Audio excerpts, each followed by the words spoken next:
કીર્તન છે પ્રેમાનંદ સ્વામીનું. સવારનું પ્રભાતિયું. સ્વામિનારાયણ સ્વામિનારાયણ સ્વામિનારાયણ ભજે. એનો રાગ છે આવો: સ્વામિનારાયણ સ્વામિનારાયણ સ્વામિનારાયણ ભજ કર રે મન ચરણવાસ જપ્તયા સતજરે. કર રે મન ચરણવાસ જપ્ત આસત જરે. સ્વામિનારાયણ સ્વામિનારાયણ સ્વામિનારાયણ ભજ રે. નારદ સનકાદિક સિદ્ધ ભજત જાહી અજરે. શારદ શેષાદિ નિગમ ગાવત ઉઠી ફજરે. શારદ શેષાદિ નિગમ ગાવત ઉઠી ફજરે. સ્વામિનારાયણ સ્વામિનારાયણ સ્વામિનારાયણ ભજ.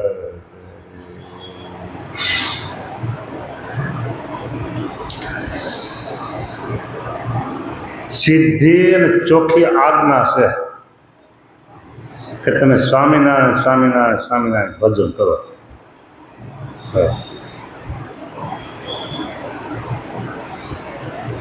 જે જેના ઉપાસક હોય, જે જેના આશ્રિત હોય, જે જેનું ભજન કરતા હોય એના માટે એ ઉપાસ્ય દેવ અને મંત્ર સર્વોપરી હોવો જોઈએ. સર્વોપરી.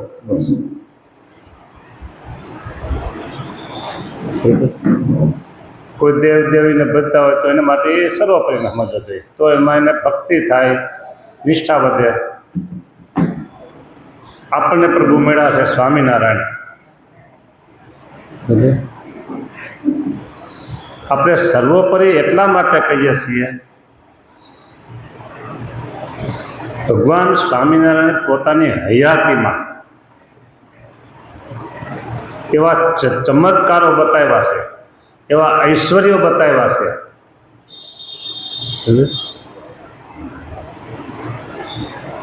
કે સુણા નહોતા કાન, દેખા નહોતા આંખે. હા, એવા એના ચમત્કારો, પરચાઓ, ઐશ્વર્યો.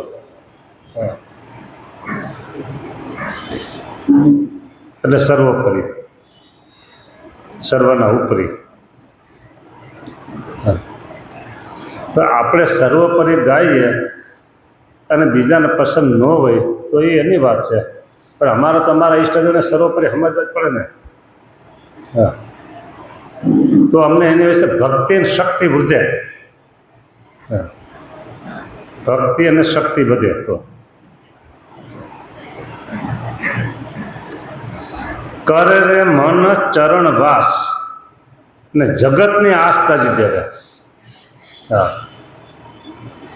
જો ભગવાનના ચરણમાં વાસ કરવાનું કહે છે અને જગતની આશ બધી તજવાની વાત કહે છે. મધ તો બધાએ ખાધું હોય, મધ ખાધું હોય ને, હની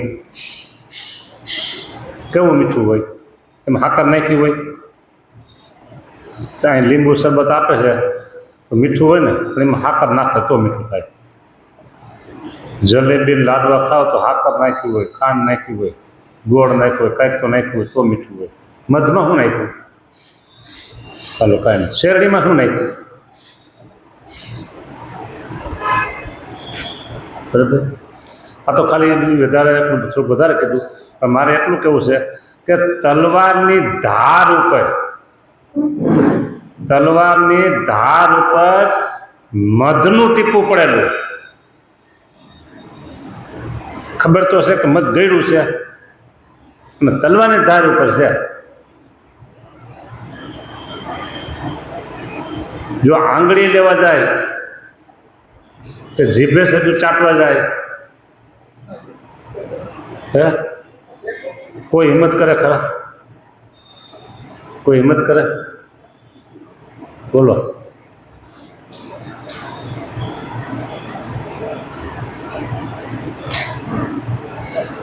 હવે તમારે સમજી લેવાનું, હું નહીં કહું.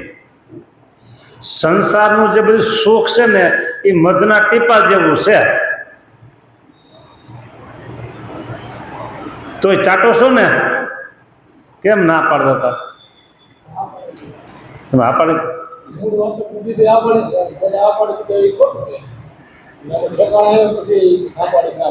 સંસારનું સુખ છે એ મધના ટીપા જેટલું છે, જેટલું ને જેવું.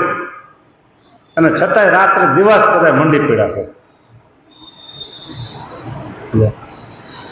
અને ભગવાનનું સુખ છે ને એ શેરડી જેવું છે. શેરડીમાં ઘર પણ કાંઈ નાખ્યું નથી તોય ગળી લાગે છે. હવે એ દાંતેથી ફોલવી, દાંતોડો આવે ને, દાંત નબળા હોય તો પડી જાય ને, પૂડી જોઈ, ચપ્પુ જોઈ, બધું જોઈ. ખેડૂતના દીકરા હોય ને એને હોળી નું ચપ્પુ કાંઈ નથી, હાલતા જાય, સડક સડક ખાતા જતા હોય. દાંત જ એના લોખંડ જેવા હોય, કાયમ ખાતા હોય. એટલે ભગવાનનું સુખ છે ને એના જેવું છે. ને સંસારનું સુખ તલવારની ધાર ઉપર મધનું ટીપું પીડ્યું ને એના જેવું છે. હવે દ્રષ્ટાંત તમને દઉં યાર.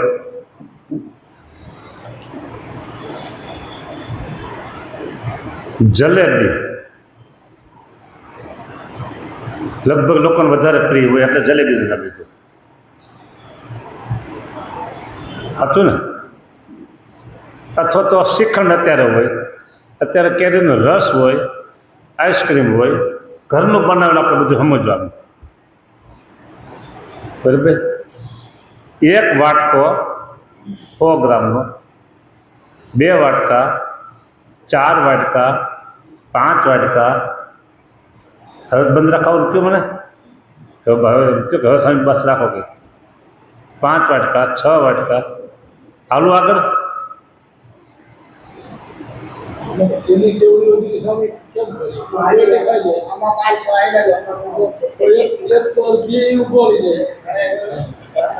આઠ 10 વાટકા તમે સમજો ને, 100 ગ્રામના હોય વાટકા, 8-10 વાટકા. અને ક્યાંક આમંત્રણ આવ્યું હોય ને આગ્રહ કરતા હોય તો વહી જાય. પછી શું થાય? હે? ખાલી 10 વાટકા શ્રીખંડ કે આઈસ્ક્રીમ કે પછી રસ જ ન લીધો હોય, ભેગું બીજું હોય ને, ભજીયા હોય, સરસ મજાનું શાક વઘારેલું હોય, ભજીયા હોય. પછી થાય શું કયો?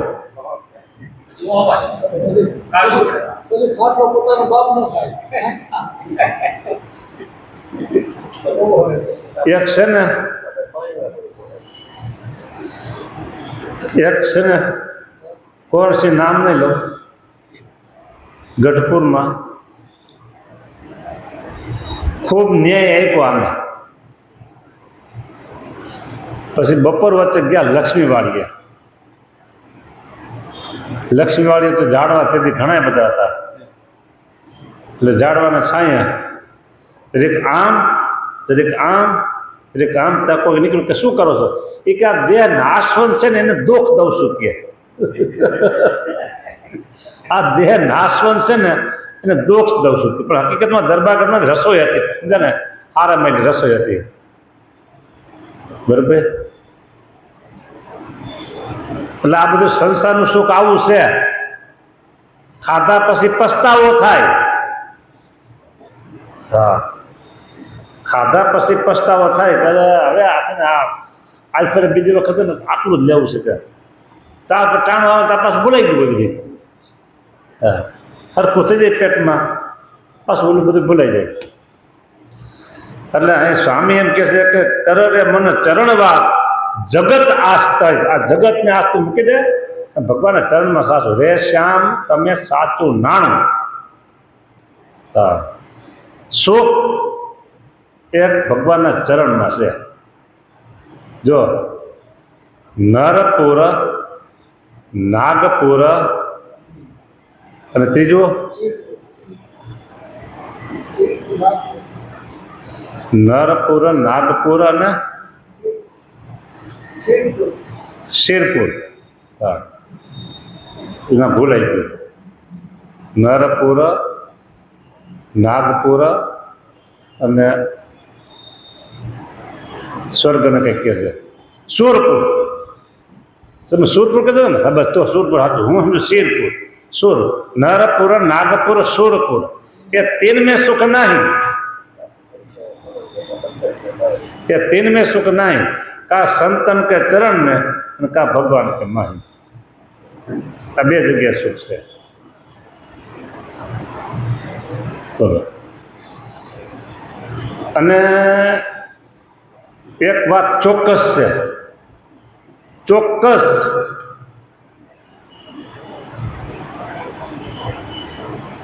સંતના શરણા સિવાય, એટલે કે સંતનો આશરો સિવાય, એટલે કે સંતનો સહકાર સિવાય કોઈ પણ ભગવાનને પામી શકતા નથી.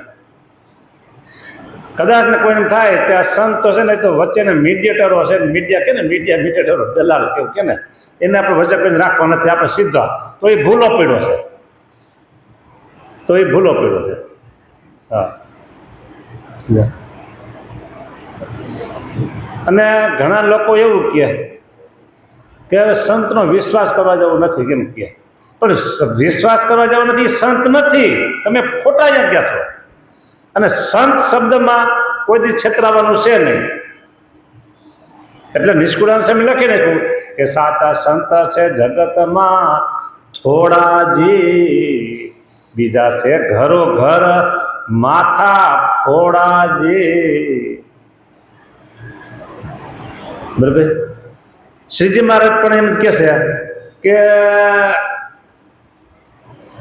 જો સારંગપુરનું વચનામૃત છે, બરાબર, જે શ્રદ્ધાવાન પુરુષ હોય, કેવો શ્રદ્ધાવાન, દરેક સાધન છે ને, જે જપ તપ વ્રત દર્શન આશ્રય સમાગમ આ બધું સેવા બધું, એની માં છે શ્રદ્ધા.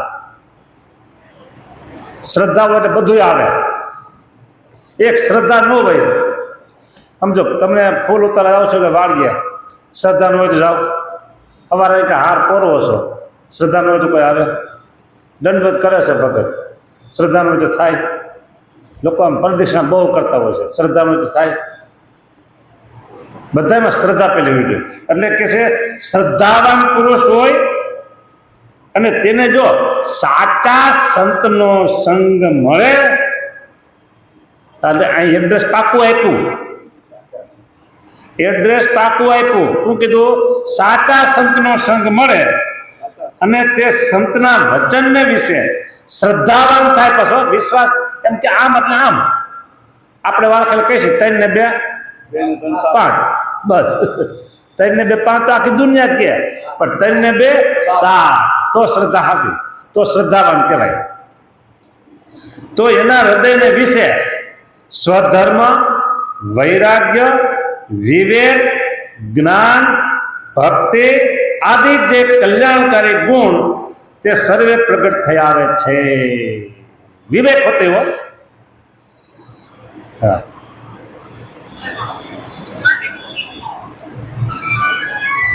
વિવેક હીના પશુ ભી સમાન, વિવેક હીના પશુ ભી સમાન. પશુમાં વિવેક નથી, એટલે પશુના વિવેક વગરના બે હરખા કહેવાય.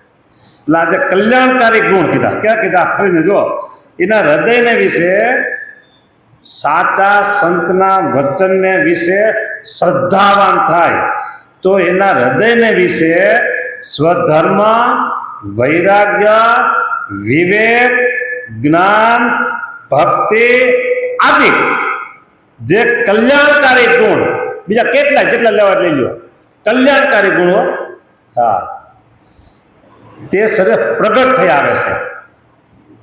અને કામ, ક્રોધ આદિ જે વિકાર તે બળી જાય છે. જો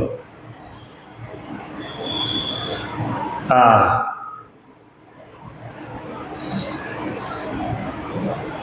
મોટા મોટા ખેતર હોય ને ઘઉંના, ખાસ કરીને ભાલ પ્રદેશમાં, એ ઉપરથી લણાઈ ગયા હોય ડુંડીઓની, અને પછી દિવાસળી મૂકી દે. હા, બધું બળી જાય.